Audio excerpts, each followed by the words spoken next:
ስለዚህ እግዚአብሔር ምን አትበሉ አለ ወደ ላይ ከፋርኩ ምን አትበሉ ይሄንን ቃል የተናገረው ማን ነው ላይ ጸበል ሰልፍ መጀመሪያም ያላችሁ መጨረሻም ያላችሁ እጃችሁን አውጡ ጭንቀት ያለባችሁ ነው ያልኩት እግዚአብሔር ከጭንቀት ሁላችሁን ይገላግላችሁ አሜን አስቲ ከዚህ ሁሉ ሰው አንድ ሰው ነው ተጨንቄ ይሄንን ትርፍ አምጥቻለሁ ተጠቅሜበታለሁ ስለዚህ እኔ በጭንቀት እቀጥላለሁ የሚል ሰው ካለ ልንከተለ ይገባል ምን አተረፋችሁ ተጨንቃችሁ እስካሁን መስታወርዳላ አታወርዱ ወደ ላይ ተፋሩ እስቲ ምን አተረፋችሁ በሽታ ነው ያተረፍከው በሽታ በጭንቀት ሰመመን ውስጥ ሆናችሁ አስፋልት ተሻገራለሁ ብላችሁ ሳታዩ መኪናው ልትገጩ ከዚያ ይራውታችኋል አዎ ተሳስታችሁ የሆነ ካነሳው ብላችሁ ሌላ ማይሆን አንስታችሁ ወይኔ ይሄ ጭንቀት እንደው እግዚአብሔር ቢታስወግድልኝ ያላችሁ አላችሁ የላችሁ ስለዚህ ከዚህ በኋላ አቡነ ሐራ ድንግል አትጨነቁ ብለዋል ከአምላካቸው ከእግዚአብሔር የተሰጣቸውን ሕግና ሥርዓት ማለት ነው በረከታቸው እንዲያድርብን እንታዘዛለን አንታዘዝም ከዚህ በኋላ ጭንቀት ይብቃ ወይስ አይብቃ ከዚህ በኋላ አልጨነቅም ያደርገው ስልጣኑ የሱ ነው ይሞላው ባይሞላው ያሳካው ባያሳካው እኔ ለምን እንደምጨነቀው እኔ አስቤ እኔ ፈቅጄ አይደለም ወደዚህ ምድር የመጣው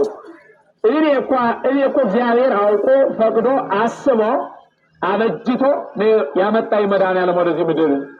ስለዚህ አናጢ የሰራይ ግንብ አይደለም ድንጋይ እንጨትም አይደለም አናጢ የጠረበኝ ግንበኛ የገነባኝ ሰው አይደለም ማን የሰራን ይኛል ስለዚህ እግዚአብሔር የሰራንን የፈጠረንን ወደዚህ የምድር የመጣን መማፀን ነው የሚያስፈልገው ወይስ ወጭንቀቱ ነው ጭንቀተኛው ነው እግዚአብሔር መካር ነው የሚያስፈልገው የሚጠወለ ከፈርጉታ ጥጣትም እኮ አለ ተማሪ ሲያጠፋ ተንበርከክ ይባላል እጃችሁን ወደ ላይ አውጡ ስለዚህ ከዚህ በኋላ ምን አንልም አይሰማም እኔ ግን ስናገር ይሰማችኋል ታዲያ ለምንድን ነው ድምጻችሁን ከፍ አድርጋችሁ ማትመልሱ አሁንም ድገሙት ማን ይወቅ እግዚአብሔር ይወቅ ብላችሁ ሁለተኛ ብትጨነቁ ነግሬያችኋለሁ